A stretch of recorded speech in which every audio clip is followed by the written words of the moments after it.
नमस्कार दोस्तों, स्वागत है आपके चैनल पर जहां हम बात करते हैं कुछ धमाकेदार और रोचक बातों की। आज के इस वीडियो में जानिए 15 ऐसे पौराणिक तथ्य जिनके बारे में आपने शायद ही कभी सुना होगा। तो देर किस बात की, वीडियो शुरू करते हैं और डुबकी लगाते हैं पौराणिक रहस्यों के सागर में। दोस्तों, हम सबने रामायण तो देखी ही है, लेकिन क्या आप जानते हैं कि लंका को सोने की लंका क्यों कहा जाता था? रामायण में लिखा है कि लंका असल में सोने से बनी हुई थी और इसे बनाने वाले भगवान विश्वकर्मा के वास्तुकार पुत्र मयासुर थे।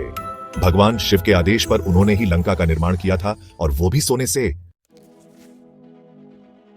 महाभारत का युद्ध रहस्यों से भरा हुआ था, लेकिन क्या आप जानते हैं कि महाभारत के सबसे धर्मी और बुद्धिमान व्यक्ति विदुर कोई आम इंसान नहीं थे? जी हां दोस्तों, महाभारत के अनुसार विदुर स्वयं धर्मराज यम के अवतार थे।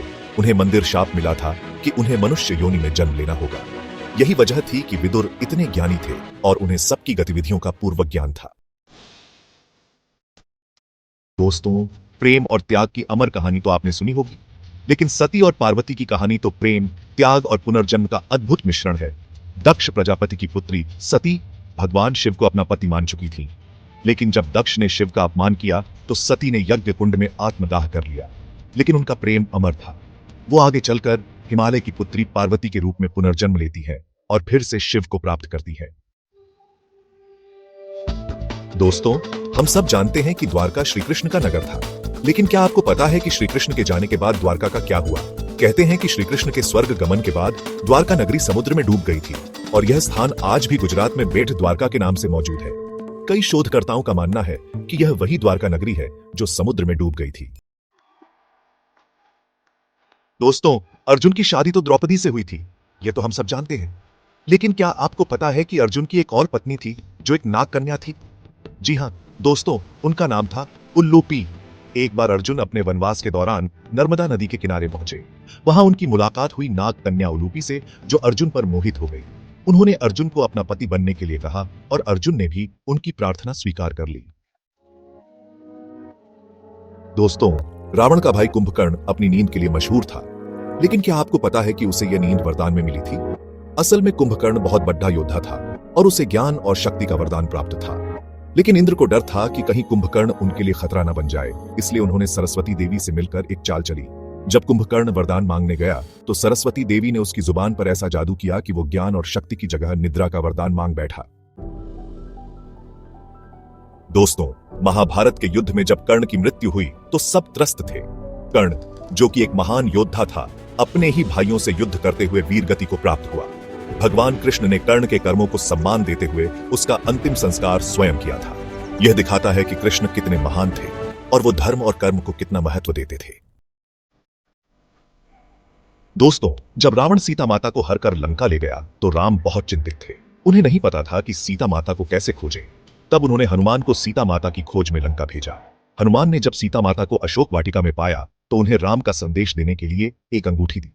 यह अंगूठी ही राम की पहचान थी, और इसी से सीता माता को विश्वास हुआ कि हनुमान वाकई में राम के ही दूत हैं।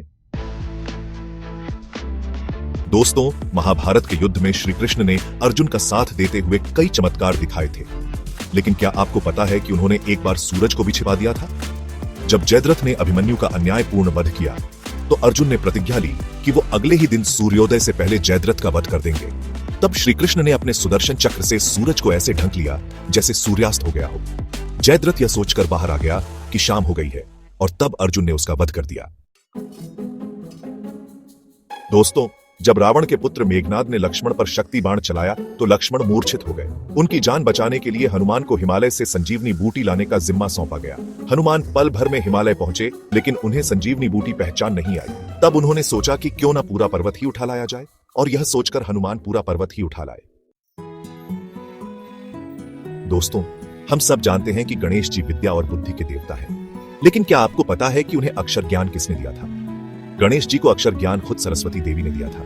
कहते हैं कि एक बार सभी देवता गणेश जी को वरदान दे रहे थे, तब सरस्वती देवी ने उन्हें विद्या विनायक नाम दिया और उन्हें अक्षर ज्ञान का वरदान दिया।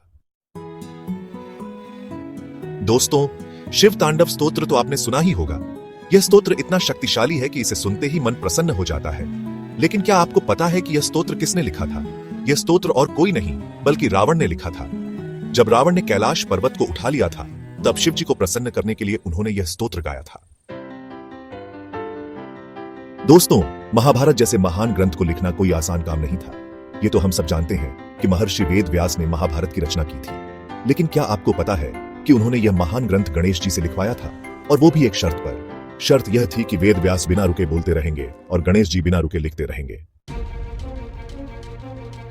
दोस्तों, भगवान परशुराम अपने क्रोध के लिए प्रसिद्ध थे। उन्होंने पृथ्वी को 21 बार क्षत्रियों से मुक्त कराया था। यह दिखाता है कि वो अत्याचार और अहंकार को कितना घृणा करते थे। उन्होंने अपने परशु से अनेकों अत्याचारी राजाओं का वध किया और धरती को उनके अत्याचार से मुक्त कराया। दोस्तों, नारद मुनि को तो आप जानते ही होंगे, जो हमेशा नारायण नारायण जपते रहते हैं और सभी लोकों में घूमते रहते हैं। लेकिन क्या आपको पता है कि नारद मुनि ब्रह्मा जी के मानस पुत्र हैं? जी हाँ दोस्तों, नारद मुनि का जन्म ब्रह्मा जी के मन से हुआ था और उन्हें यह वरदान प्राप्त है कि वो सभी लोकों में बिना किसी रोक टोक के घूम सकते हैं। तो दोस्तों, ये थे आज के 15 और अद्भुत पौराणिक तथ्य। क्या आपने इनमें से पहले कोई सुना था? अगर आपको यह वीडियो पसंद आया हो तो इसे लाइक और शेयर करना ना भूलें। ऐसे ही और रोचक तथ्यों के लिए मेरे चैनल को सब्सक्राइब करें और हाँ, कमेंट करके जरूर बताएं कि आपको कौन सा तथ्य सबसे ज्यादा अच्छा लगा। मिलते हैं अगले पार्ट में। जय श्री राम,